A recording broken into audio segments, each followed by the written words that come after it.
Ya, Assalamualaikum warahmatullahi wabarakatuh. Perkenalkan, nama saya Alif Nuga Madika, dan di video ini saya akan menjelaskan apa itu faal.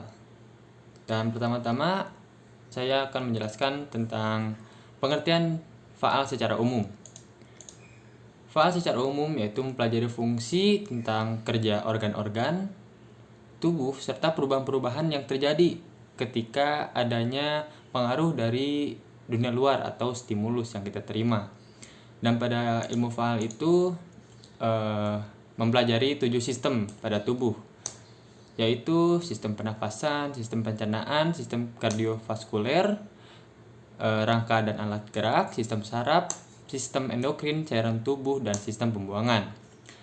Sistem pernafasan itu seperti hidung, paru-paru, dan itu berpengaruh pada stimulus yang kita terima, seperti ketika kita melihat beruang, dan perubahan pada sistem pernapasan pun akan berubah, seperti nafas akan lebih cepat, keringat akan lebih keluar, kita akan lebih sesak, dan ketika kita lari pun pernapasan pun pasti akan berubah. Dan selanjutnya sistem pencernaan.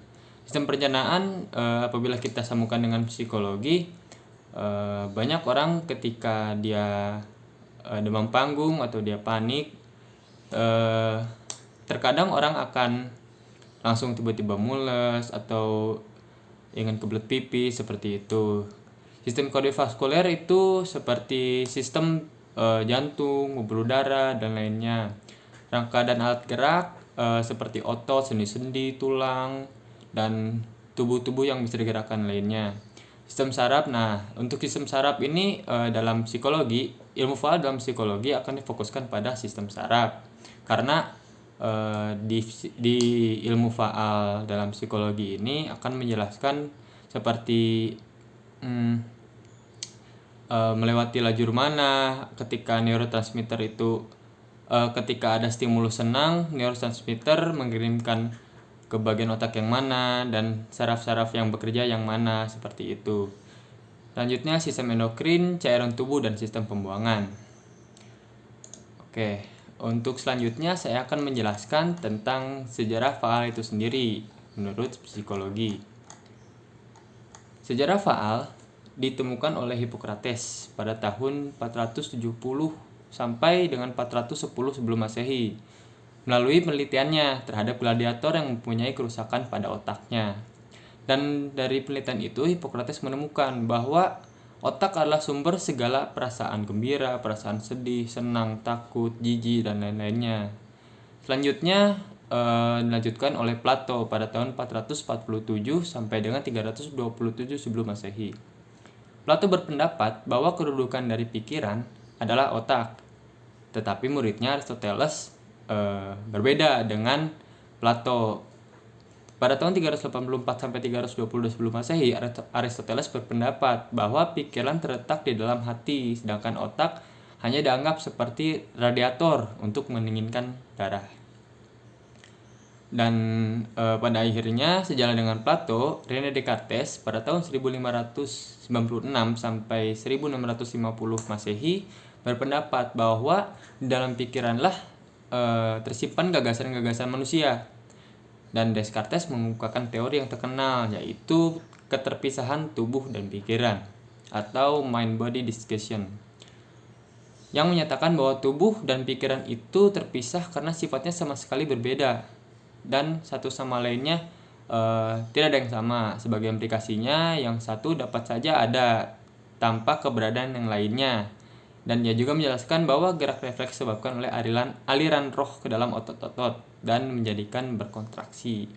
Itu sejarah dari faal menurut psikologi.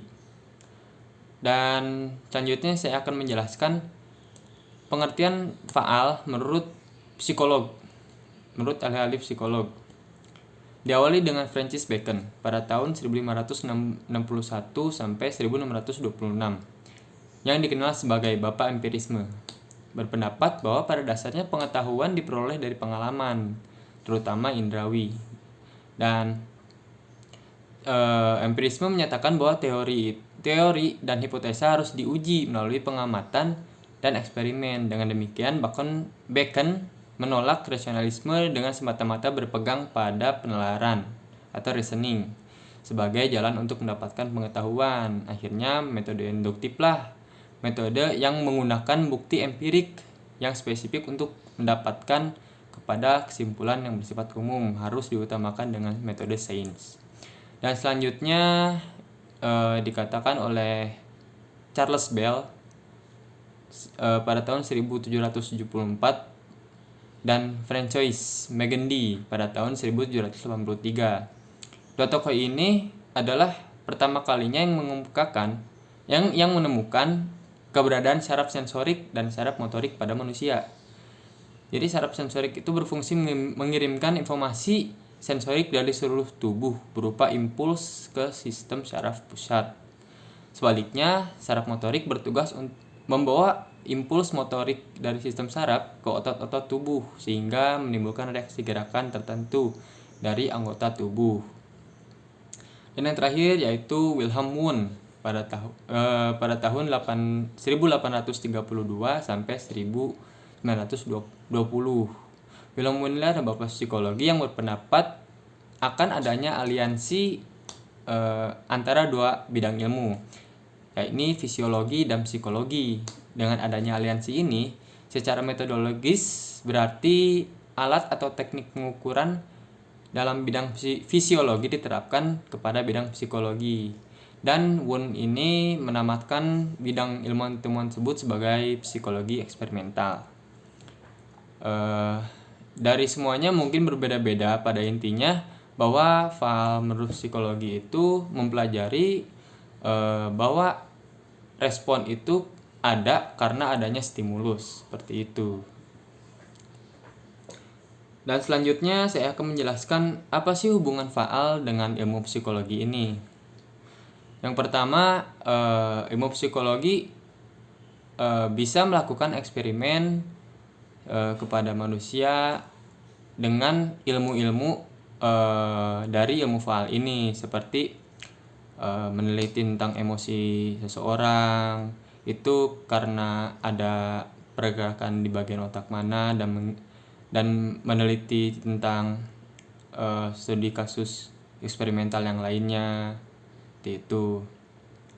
Dan selanjutnya, ilmu faal ini juga penting bagi ilmu psikologi kognitif karena aspek ini bersifat persepsi, pemikiran, kreativitas, pemecahan masalah, dan lainnya untuk melihat sesuatu dan menggambarkan dengan jelas pikiran. Dan di kognitif ini adalah salah satu cabang ilmu psikologi yang berfokus pada syaraf dan pemikiran otak seperti persepsi, atensi, dan itu sangat berhubungan dengan faal dan biopsikologi. Yang kedua adalah emosional, seperti yang saya katakan tadi bahwa emosional itu bersifat afektif atau berperasaan menyertai pengenalan. Jadi ketika melihat sesuatu yang Anda sukai akan merasakan rasa senang, dan dalam ilmu faal ini akan menjelaskan kemana neurotransmitter berjalan, ke bagian otak kemana neurotransmitter berjalan, seperti itu. Mungkin cukup sekian yang bisa saya sampaikan tentang ilmu faal, tentang pengantaran ilmu faal ini. Terima kasih atas perhatiannya. Wassalamualaikum warahmatullahi wabarakatuh.